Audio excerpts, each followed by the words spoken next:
चलिए तो अब हम लेते हैं क्वेश्चन नंबर 11। न्यू एनसीईआरटी है, क्लास 9 की चैप्टर 1। इससे फिर बाद में बताऊंगा 10वां क्वेश्चन, 9वां क्वेश्चन और 8 क्वेश्चन। चलिए, let P Q be the point of trisection. P Q जो है किसी एक लाइन को 3 भागों में डिवाइड कर रहा है। ट्राइसेक्शन मतलब 3 पार्टों में डिवाइड करना।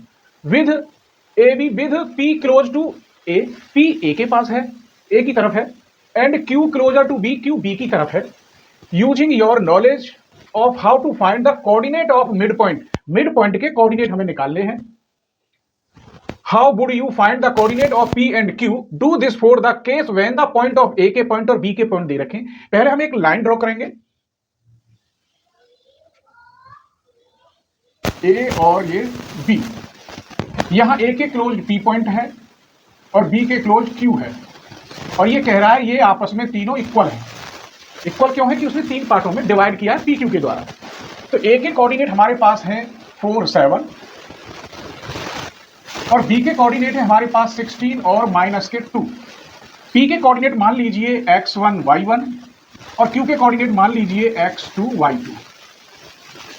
अब हमने यहां क्या देखा कि जो p है वो ए क्यू का मिड पॉइंट है, और q है वो बी पी और b का मिड पॉइंट है। तो हम मिड पॉइंट वाले फॉर्मूले से सॉल्व कर सकते हैं। कुछ टीचर्स इसे बाइसेक्शन मेथड से सॉल्व कर रहे हैं, जो गलत है, क्योंकि तुम्हारे सिलेबस में ही नहीं है बाइसेक्शन मेथड, तो उसे कैसे लगा सकते हैं। इसीलिए इसे मिड पॉइंट से ही सॉल्व करना होगा। चलिए तो मैं लिख देता हूं, P is mid point of A Q and Q is mid point of PB। मिल गया हमें। अब मिड पॉइंट का फॉर्मूला क्या होता है वो देखना है। यहां निकाल रहा हूं formula. We have mid point formula.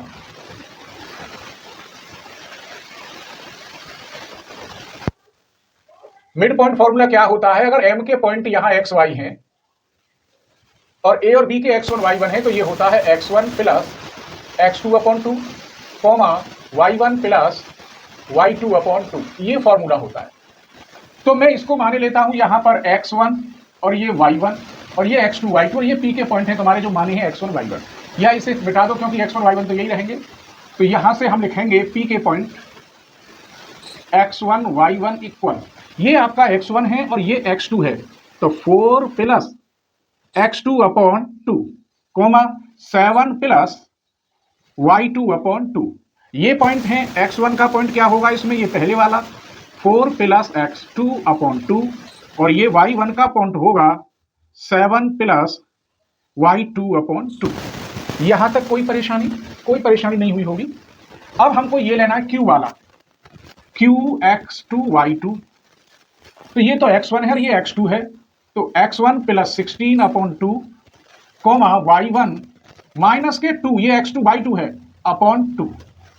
यहां से x2 इक्वल x1 प्लस 16/2 और y2 इक्वल y1 माइनस 2/2। अब इनकी हम इक्वेशन बना लेते हैं और सॉल्व करेंगे। x1 y1 के पॉइंट निकालेंगे और x2 y2 के यहां रख देंगे। इस प्रकार p और q के कोऑर्डिनेट तैयार हो जाएंगे। ठीक है, चलिए पहले इसको सॉल्व करते हैं। ये इधर गया 2x1, यहां क्या रहा 4 प्लस x2 को इधर ले आइए, 2x1 minus x2 equal to 4। ये एक इक्वेशन बन गई। यहां से भी ले लीजिए, 2 को इधर ले आइए, 2x2 इक्वल x1 प्लस के 16, इसे इधर ले आओ, 2x2 minus x1 equal to 16। ये सेकंड इक्वेशन। इन दोनों इक्वेशन से ये हमें x1 x2 की वैल्यू निकालनी है। अगर इसमें 2 की मल्टीप्लाई कर दी जाए तो माइनस के 2x1 और प्लस के 2x1 कट जाएंगे। मल्टीप्लाई बाई 2 बोथ साइड,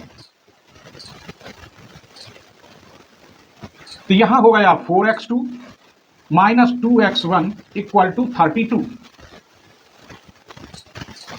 अब फर्स्ट प्लस सेकंड ऐड कर दीजिए, adding first and third.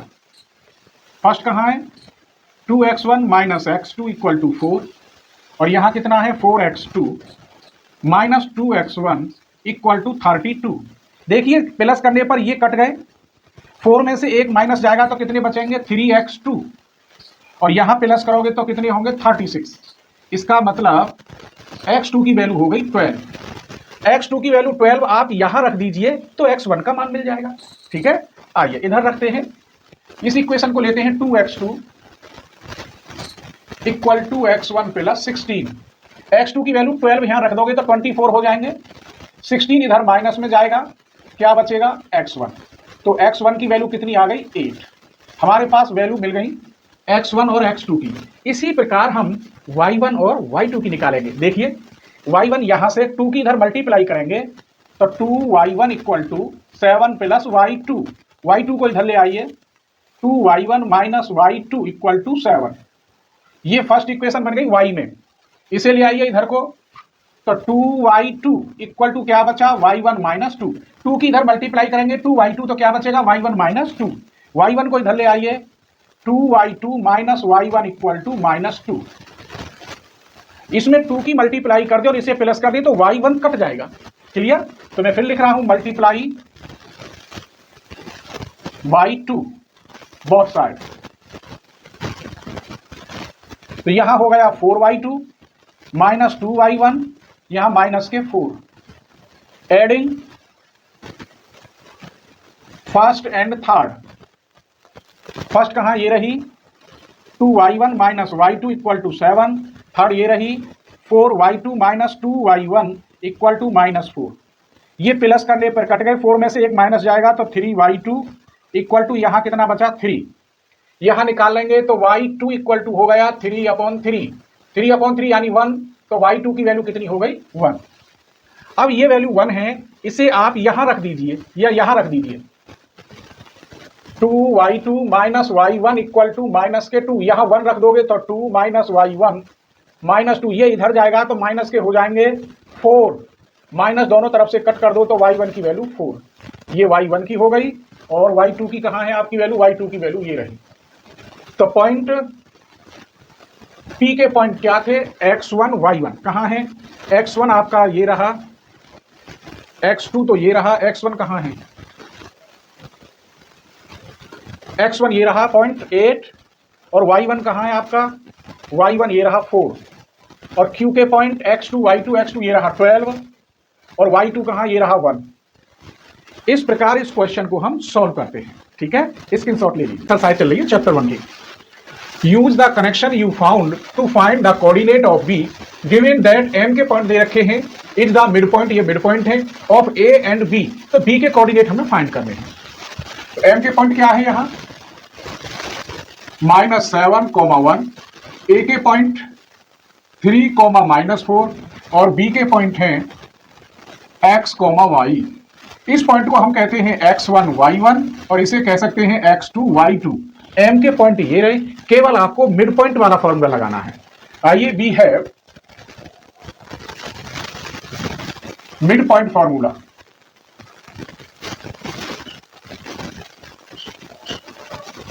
Mid point formula क्या होता है, m xy equal to x1 plus x2/2, y1 plus y2/2।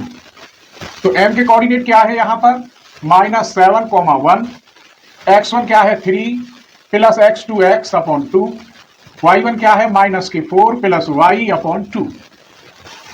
Equal करिए तो -7 इक्वल 3 प्लस x/2 और 1 इक्वल -4 प्लस y/2।